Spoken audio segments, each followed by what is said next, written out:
Chapter 1. His life was a cheap coffee, a dead-end job, and a silent scream, until 5 a.m. finally answered back. The coffee tasted of burnt plastic, a lukewarm sludge from the office machine that gurgled like a dying man. The job was a spreadsheet with columns that stretched into infinity, a digital graveyard where his ambitions were buried one cell at a time. And the scream was the tight, hot pressure behind his eyes every time Mark strolled past his cubicle. Mark, with his perfectly tailored shirt, his smug smile, and the promotion that should have been Alex's. He was not just a colleague, he was a walking, talking monument to Alex's failure. Today, the scream was deafening. Mark had just been handed the Apollo project, the one account that could have been a lifeline. Alex's role. Data integrity support, a corporate euphemism for checking Mark's work for typos. That afternoon, trying to drown his rage in another cup of acidic coffee, Alex heard Mark's voice from a nearby computer. He was a guest on some business podcast, his voice a slick, confident purr. "You have to be ruthless with your time," Mark declared. "While my competition is hitting the snooze button, I am at my desk by 5 a.m. I win the day before anyone else has even had their coffee." The words were not inspirational, they were a declaration of war. A cold, sharp fury cut through Alex's apathy. He would not just match him. He would obliterate him. That evening, he waged his own small rebellion, setting his alarm not for his usual 7:30, but for 5 o'clock a.m. Sharp. The choice felt like cocking a gun.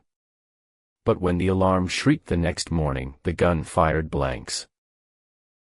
Alex found himself in the suffocating darkness of his kitchen, the silence amplifying his exhaustion. He just sat there, scrolling through photos of other people's perfect lives until it was time to leave for the job he hated. He was just as miserable, only now he was also tired.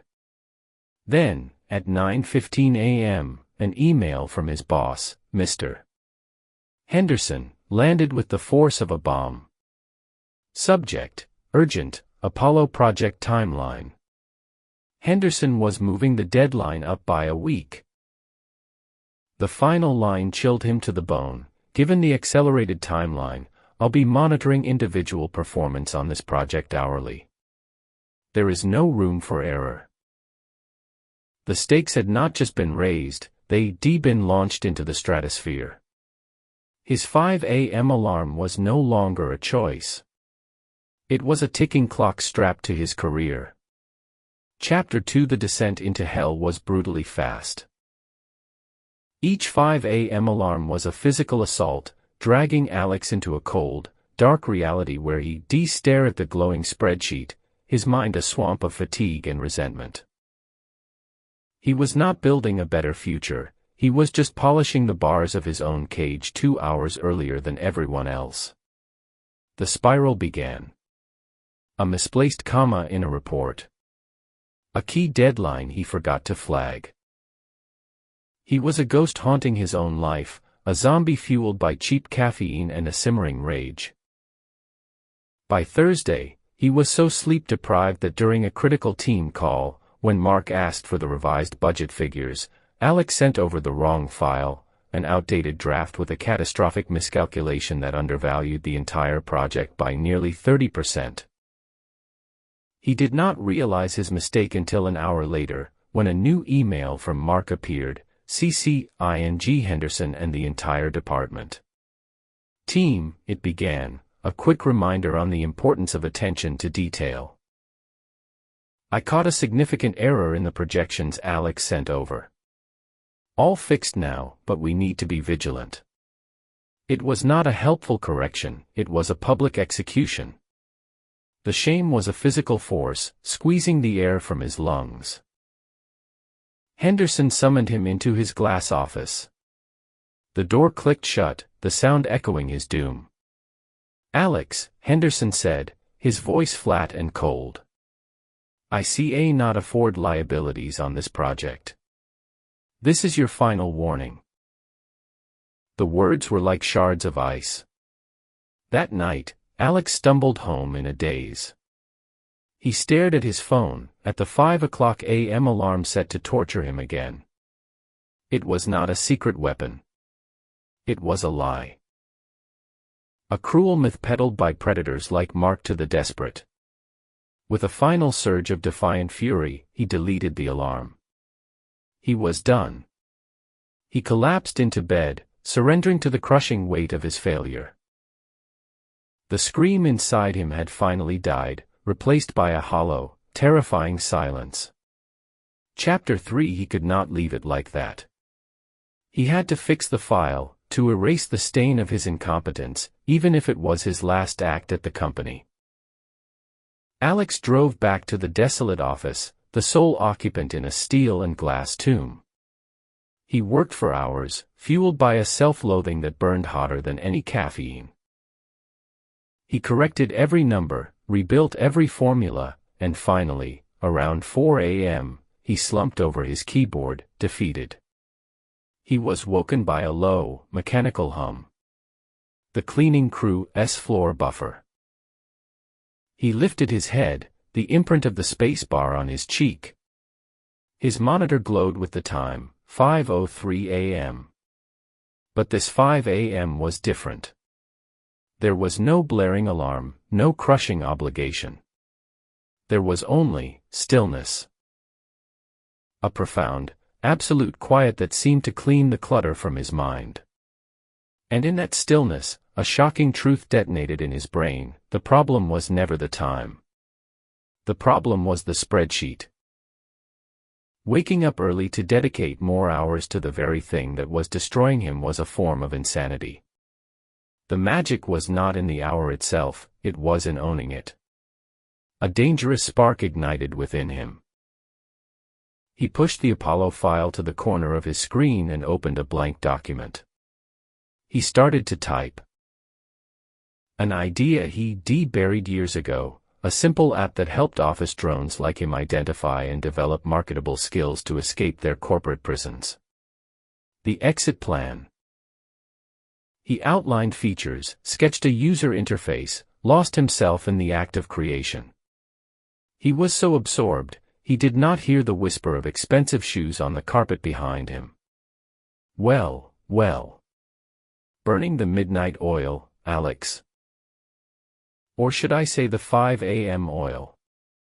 Mark's voice was a stiletto in the silence. Alex's blood turned to ice. He slammed his laptop shut, but it was too late. Mark leaned over, a predatory grin spreading across his face. What was that? The exit plan. A little side hustle. On company property, on company time, after a final warning for poor performance. Oh, Henderson is going to love this. The spark of hope was brutally extinguished. Mark had him. He was not just going to be fired for a mistake. He was going to be fired for trying to dream. He had found the bottom, only to realize there was another, deeper level of hell waiting for him. Chapter 4. Standing in Henderson's office felt like standing in a morgue. Mark was by the window, the triumphant executioner. Alex was in the center of the room, a dead man walking. Mark informs me, Henderson began, his voice devoid of any warmth, that you were misusing company resources to work on a personal project.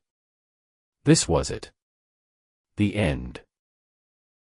But as Alex looked at Mark, ready for the final blow, he saw past the smug grin. He saw the deep, dark circles under his eyes, the twitch in his jaw. Mark was not a god. He was just another prisoner, one with a nicer suit, terrified of the day his own key card would stop working. And in that moment, Alex's fear evaporated, replaced by a cold, liberating clarity. He's right, Alex said. His voice was steady. It did not even sound like his own. Mark's smile faltered. Henderson's head tilted. Alex continued, turning to face his boss directly. Because while I was fixing my mistake on the Apollo spreadsheet, a mistake born of pure burnout, I realized the true problem. The system is broken. We waste hundreds of man-hours on manual processes that are begging for human error.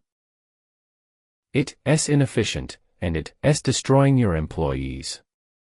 He took a breath. My personal project is a proof of concept for a software tool that automates that entire workflow. It would have prevented my mistake. It would cut project setup time by 75%. It would save this company more money on this single project than you pay me in a year. He saw a flicker of something in Henderson's eyes. Greed. Mark saw it too. That's absurd. It's just an idea. Mark sputtered. It's more than an idea, Alex said, pulling out his phone. He had built a crude but functional online prototype while waiting for his execution.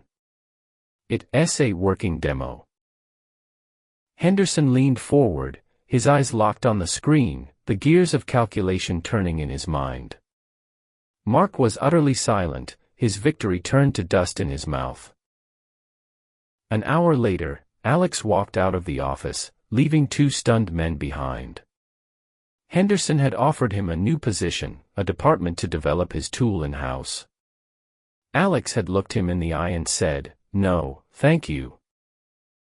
He was not interested in a more comfortable cage. 6 months later, Alex sat in his own apartment, which now doubled as his office. The 5 a.m. light was soft and golden. A ceramic mug, filled with rich, dark coffee that he had ground himself, warmed his hands. On his screen, the exit plan was live, with its first 100 paying subscribers.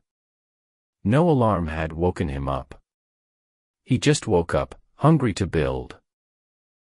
The cheap coffee was a distant memory. The dead-end job was a scar. The silent scream had become a battle cry. And every morning, when the world was quiet, it was the only voice he could hear.